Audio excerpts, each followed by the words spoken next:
Should you panic if a fitness tracker says your heart is 10 years older than you? If you're dealing with obesity, high blood pressure, diabetes, or even kidney disease, this question might be keeping you up at night. You found the right expert explainer video to dispel all the rumors and keep your heart rate from skyrocketing every time you look at your fitness tracker stats. What's up? I'm Tom Smoot, your favorite biomedical engineer and former special operations soldier. And right now we're going to dig into something the fitness tracker companies don't do a great job of explaining. Here's the thing. Your heart works 24/7, and every lifestyle choice you make is either helping or hurting. Your actual age might be 40, but your heart could be functioning like it's 60. Or maybe you're 50 with a heart that acts like it's 35. For a long time, we only found out about heart problems after major damage was done, but new diagnostic methods are changing the way we treat heart health. In the next few minutes, I'm going to show you 1. How scientists are literally measuring your heart's age using MRI. 2. The real science behind fitness trackers claiming they can tell you your cardiovascular age. 3. Why something called pulse wave velocity is measured in some fitness trackers. And 4.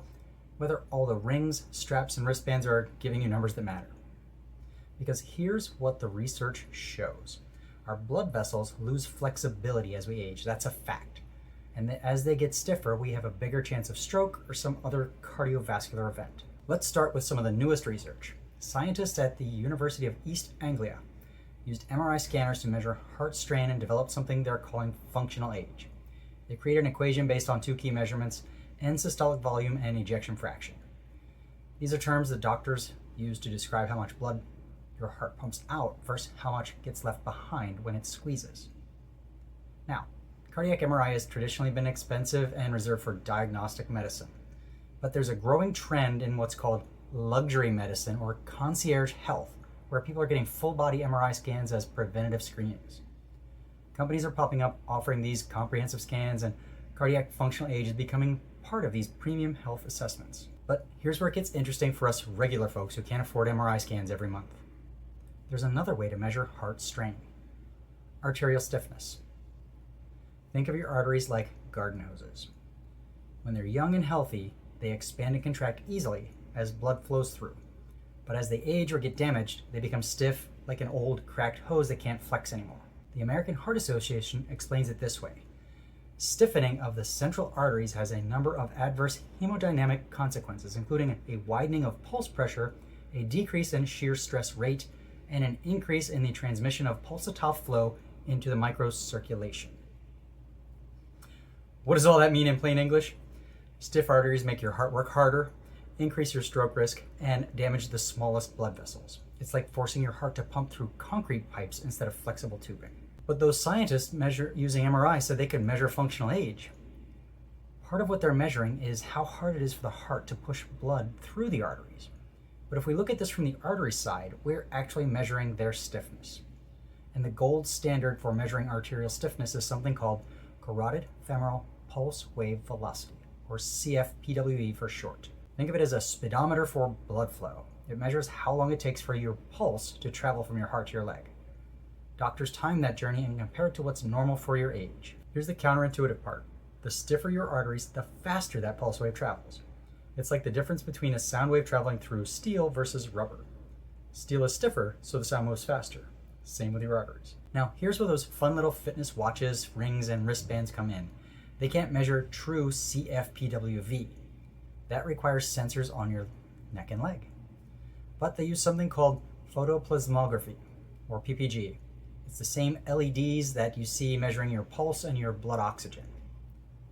These devices shine a little light into your skin and measure how much light bounces back as the blood flows through your blood vessels. By analyzing the shape and timing of these pulse waves, they can estimate arterial stiffness and calculate what they call your cardiovascular age. But here's the truth. Cardiovascular age is largely a marketing term. What these devices are really measuring is an approximation of pulse wave velocity. PWV is too technical for most people, so companies package it as heart age or cardiovascular age. So are these devices accurate? Here's what the American Heart Association says. They don't recommend relying on PWV results from a single measurement point. The reason CFPWV is the gold standard is because it measures between points that are far apart, your neck and your leg. That distance gives you a more accurate picture of your entire arterial system. Your rings and wristbands are measuring from just one spot on your finger or wrist. But here's the thing, they can still give you a reasonable estimate. The real difference isn't accuracy, it's regulation and data protection. This is where medical regulation matters. Can your doctor share personal medical records? No, that's HIPAA. But can Google sell your Fitbit data? Actually, they can. That's not HIPAA. These companies can harvest your heart data, combine it with your shopping habits, your location, your social media, and sell it to whoever they want. That is not a HIPAA violation because these are not medical devices. For them, it's just business, and you're the product. But the data is really valuable or you wouldn't buy these devices, right? That's what these companies are telling both you and me, and they're right. For all of us buying into health tech tracking, seeing a clear trend is the most valuable information we can get from these devices. If your cardiovascular age is steadily climbing while your actual age stays the same, that's a conversation starter with your doctor, and it's data they can actually use. Here's the good news. Unlike your chronological age, your cardiovascular age can go backward. The research is clear on what works. Regular exercise, especially cardio, managing stress, quit smoking, limit alcohol, controlling blood pressure and diabetes if you have it, and maintaining a healthy weight. I've seen people drop their cardiovascular age by 10 to 15 years through lifestyle changes, including me. Your heart has an incredible ability to recover if you give it the right conditions. For severe cases where lifestyle changes aren't enough, medical interventions like surgery or mechanical assistance might be necessary. But for most people, the power is in your hands. Talk to your doctor to find out if it's you. So here's what I want you to do. If you have a fitness tracker that measures cardiovascular age, start paying attention to the trend, not any daily number, that doesn't matter. For example, if you're a Garmin user, you already know they love telling you you're unproductive even when you're getting healthier. And if you don't have a fitness tracker, don't rush out to buy one. Instead, I'd invest a little time reading the resources on the American Heart Association website. And if this video helped you understand the science behind cardiovascular age, mashing those buttons to like and follow along costs you nothing. Your comments also help me cut through the algorithm to reach the people who might really need this information. So let me know if you track your cardiovascular age. Have you noticed any trends that surprised you? Once again, I'm Tom Smoot, your favorite biomedical engineer and former special operations soldier. Thanks for being here.